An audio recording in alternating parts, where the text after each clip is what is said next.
I thought from the Mark Harris piece in New York Magazine that you guys had it at 160 pages, and then the studio said, you guys are going to cut it down because it's going to be too long, and you said, well, let's read it together, and it turned out to be a lot faster than that.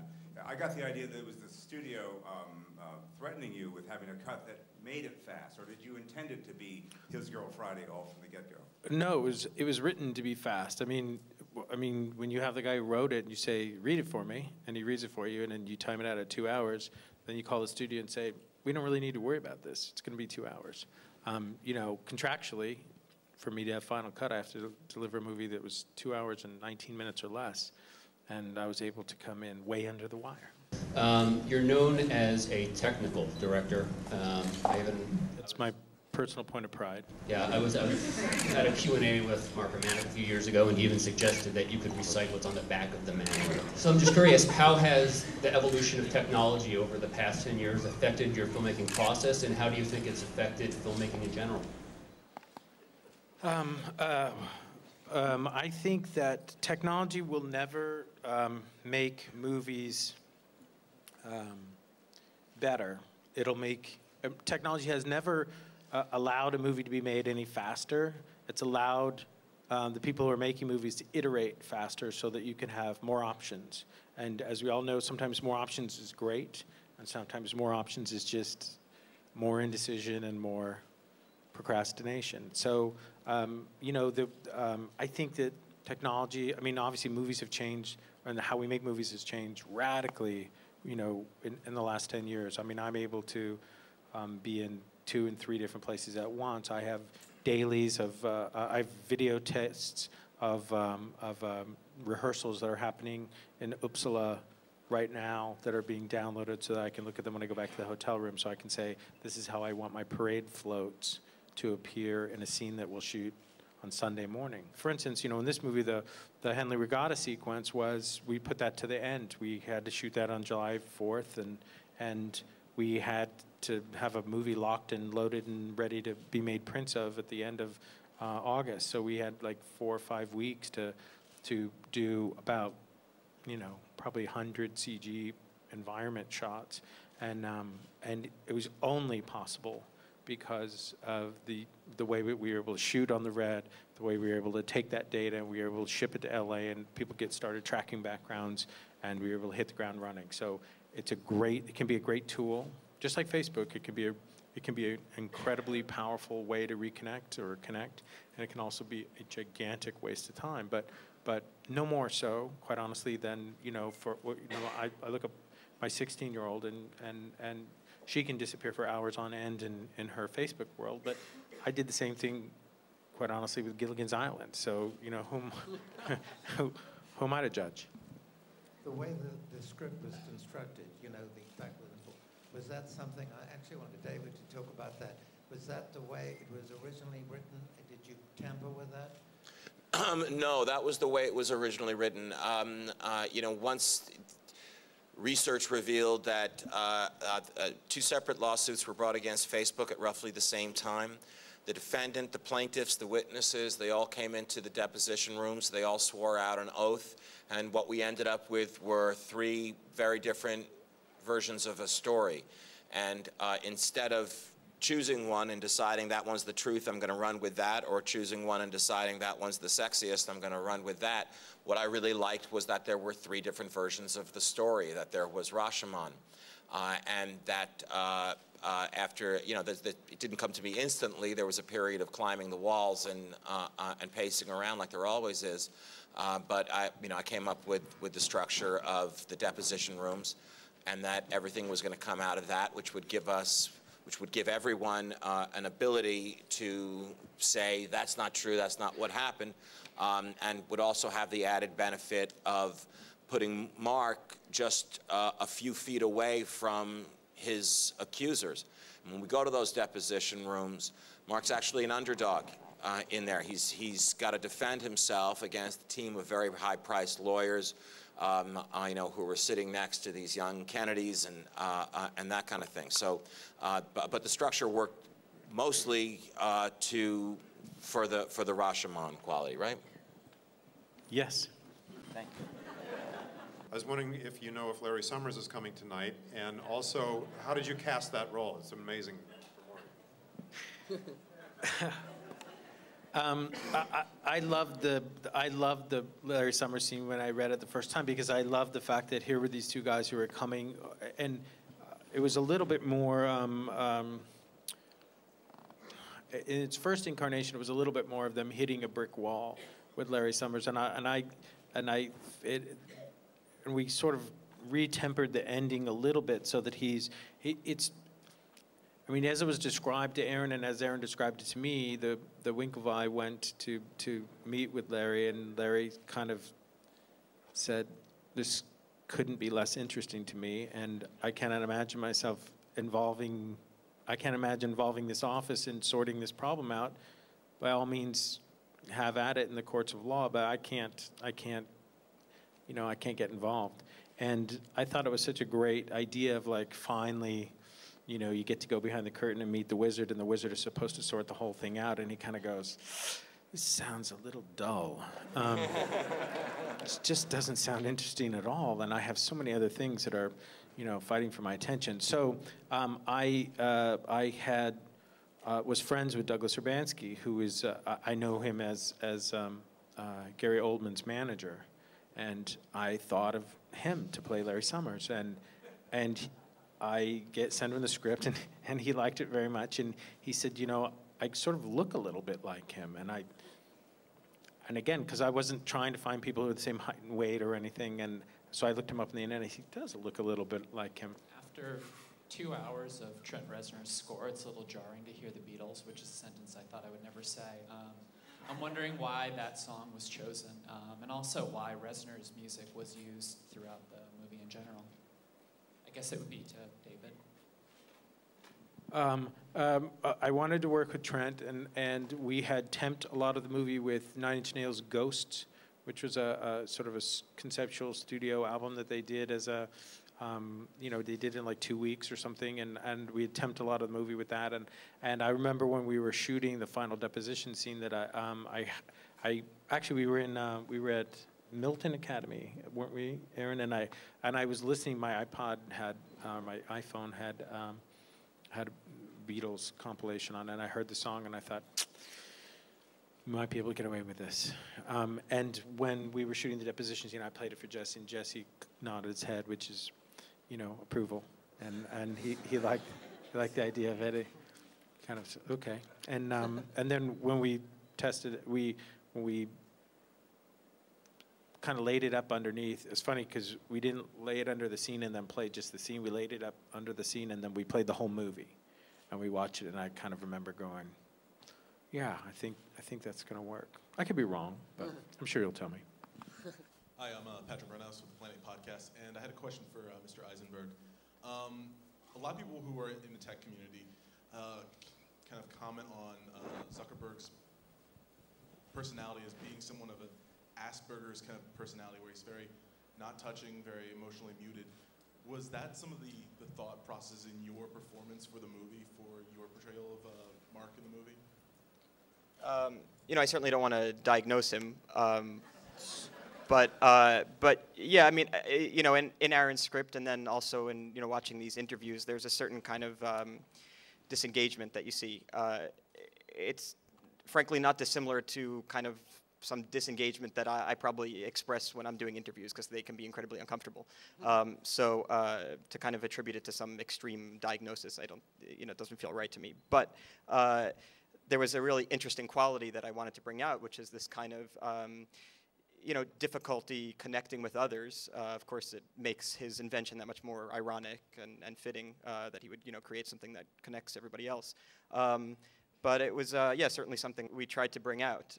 It makes the character far more interesting to play, that he has trouble connecting with others and yet feels perfectly comfortable connecting everybody else, and perfectly comfortable, in the social environment of Facebook. And it was also something to make me feel the character was really a full person. So even though he appears maybe enigmatically or reserved or detached, there's still something happening beneath that. And our feeling, among many other kind of often conflicting emotions, is feeling lonely. At the end of the movie, he's a billionaire and he's created something really out of nothing, almost by himself, and he feels still alone. So, even though it kind of maybe appears mysterious, it's always coming from a real place. Hi, Rafi Dorian for the Film Stage. First off, just congratulations, guys. The film was fantastic. And being someone from the Facebook generation, quote unquote, I really think it's illuminating on social media and also just the effects behind social media of your humanistic characteristics. My question is, though, did you guys encounter any problems from Facebook, the company, and Zuckerberg? And do you know if he's seen the film and what his thoughts are about it? Yeah, right. That's a question for me. I'm so glad you asked this, yeah. I know that Scott Rudin had conversations with Facebook. I know that, Aaron, you were privy to... We being Scott Rudin and me a little bit, aggressively courted Facebook and Mark's cooperation in the film. Mark would end up doing exactly what I would have done, which was decline. We also told them at the time that whether they participated or not, we would show them the script when the script was done, and we would welcome any notes that they had. We did give them the script, and their notes largely had to do with hacking. There was a little bit of hacking terminology that I'd gotten wrong, unsurprisingly. I know that there was a rumor a day or two ago that Mark had been spotted at a screening. I doubt it. No, we have it on good authority that he owns a print. I'm sorry? He's purchased a print. No, I'm kidding. Write that down.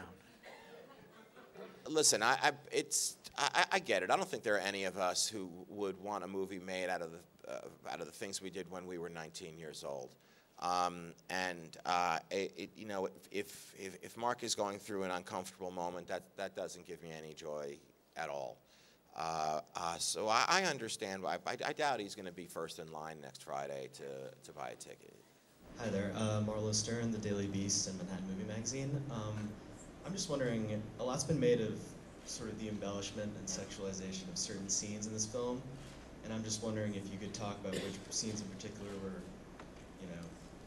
very embellished. Sure, I'll talk about it for a moment before I hand it over to David. None, and I don't know where this has come from. I'm not going to sell any tickets by making this statement, but I have to tell you that there is less sex in this movie than there is in any 2 minutes of Gossip Girl. Nothing in the movie was invented for the sake of Hollywoodizing it or sensationalizing it.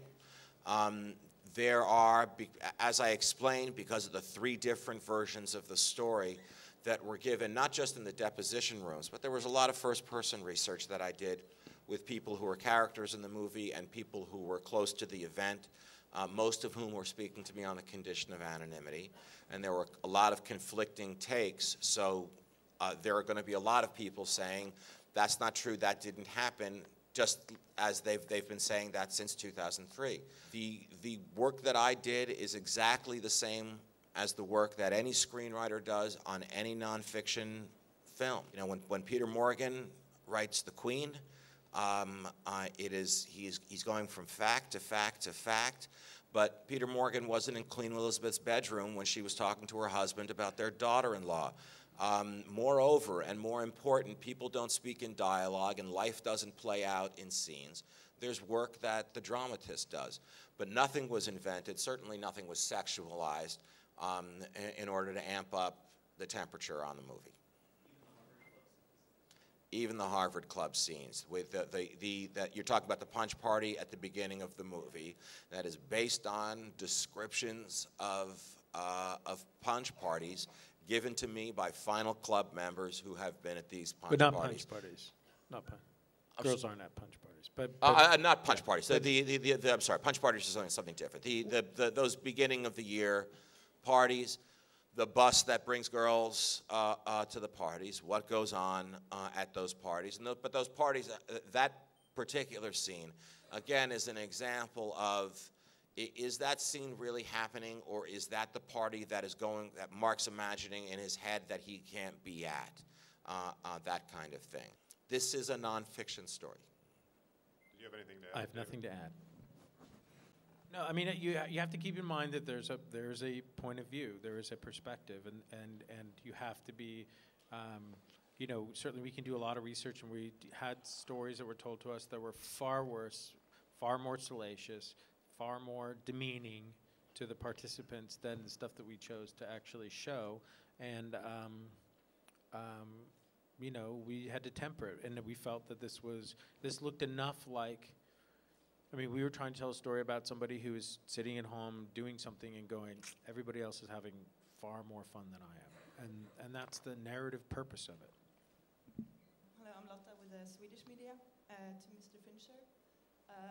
Rooney Mara, she doesn't have a lot of screen time in this, but she's absolutely great. And I was just wondering if you could talk a little bit about casting her in this, and also when you knew she would be right for the role in The Girl with the Dragon Tattoo. Well, I mean, I met Rooney auditioning for this, and pretty much all the things that we loved about her for Erica are the kinds of things that we loved about her for Lisbeth. And she's really capable. She's a smart, hardworking, serious actress, and she came in and auditioned for Dragon Tattoo, and we were kind of like, yeah, she's still great. And I also felt I needed somebody that people didn't have a preconceived notion of who they were or how they would behave, and so I love the fact that she's a mystery into which, you know, the audience can project. Unfortunately, time for the last question. Sir. This is for Mr. Fincher. I'm Douglas coming soon on net. What about Andrew? Yeah, what about me and Tomorrow Justin? at the junket, so I'll talk to you here because you're only not at the junket. Okay, that's fine with us. You can try to answer the question for him, but Mr. Fincher, I was curious, a lot of the early word about this is saying it's a departure for you. I'm curious what you think about those people saying Because that. it doesn't involve somebody aging backwards, or because it doesn't involve serial killers? I don't know. I'm curious about what you think about that, people calling it a departure for you, and how you feel about that. You know, I'd like to give it a lot of really deep thought, but I probably won't. I don't know. I mean, you read scripts that you want to see the movie of, and you go, and then you beg to be involved. And this was one of those. And I know now, and I felt it when I was shooting it, that I was gonna, you know, be able to make something that I could look back on, you know, 10 or 12 years from now and say, I got to work with all these guys right as it happened, you know, right as they kind of coalesced, and it was a great opportunity to work with a lot of, you know, people who came to play, and it was an ensemble movie that was going to live and die by the quality of whether or not you believe the behaviors of the people who were gifted this man's words, and you know, every day of the 72 days that I was lucky enough to be able to shoot this movie, I got to walk away from it saying, he's good, that's gonna work. You know, I buy those two together, and that looks like a marriage coming apart. So, you know, I feel about it like, you know, would I have loved to have made American Graffiti? You know, now sort of in its own weird way, I've been able to. I got to do something where I got to look at 8, 9 people across a screen and go, there was a moment in time where they all were in the same movie. Great. Well, thank you so much for coming out. Thank you very this morning. much.